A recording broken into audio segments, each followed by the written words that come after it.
Por quê? Porque havia uma certeza, no passado, no presente ou no futuro, né? Havia a possibilidade real de algo acontecer. Muito bem. No modo subjuntivo há uma hipótese, não é? E no imperativo trata-se aí de uma ordem para fazer ou não fazer algo. Tudo bem? Vejamos aí mais uma flexão. Vimos a de modo, agora nós vamos ver a de tempo.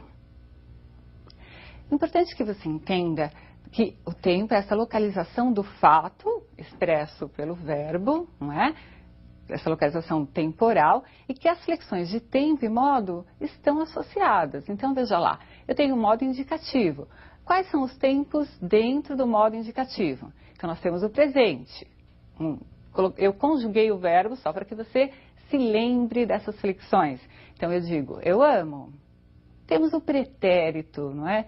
Pretérito significa o passado. E se divide aí em 3 formas. Pretérito perfeito, eu amei. Imperfeito, eu amava. O imperfeito dá uma ideia de continuidade da ação dentro do passado. E o mais que perfeito, eu amara, então é o passado se referindo ao próprio passado. Ele é o mais que perfeito, não é? Então eu estou falando de uma ação do passado dentro do próprio passado. Confuso?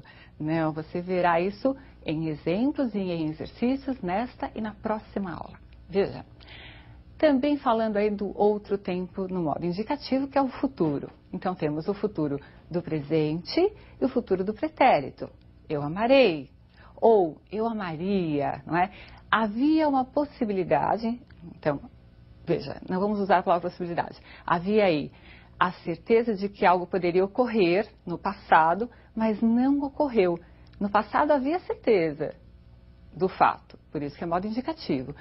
Só que ele foi projetado para um futuro e não ocorreu. Então ficou o futuro do pretérito. Eu amaria, eu não amarei. Eu amaria se fosse possível, não é? Se nossas famílias permitissem. Então aí um condicional que mais tarde nós veremos. E mais um pouquinho. Pensando aí nos tempos, vamos ao outro modo, falamos do modo indicativo, agora do modo subjuntivo. Quais são os tempos no modo subjuntivo? Presente, pretérito imperfeito e futuro. Eu não tenho desdobramento para o pretérito e não tenho desdobramento para o futuro. Tudo bem? Há umas muletinha mesmo, palavras de apoio que você pode utilizar para flexionar os verbos no subjuntivo. Então, por exemplo, no presente você pode dizer que eu ame. No pretérito imperfeito, se eu amasse. E no futuro, quando eu amar. Entendeu? Então, tempo está relacionado a modo. Eu preciso verificar tempo e modo para saber se ele está adequado ao contexto. Vamos continuar a ver essas flexões. Veja, ainda aparece aí o imperativo. Nós temos o imperativo localizado no presente. Você não vai pedir para que alguém faça uma ação no futuro, porque você vai usar então o verbo no futuro. É neste momento. Então, veja lá, presente, o imperativo vai ficar no presente, só no presente, e ele é afirmativo ou ele é negativo, não é? Então, ama, tu, eu tenho lá, não ames, tu.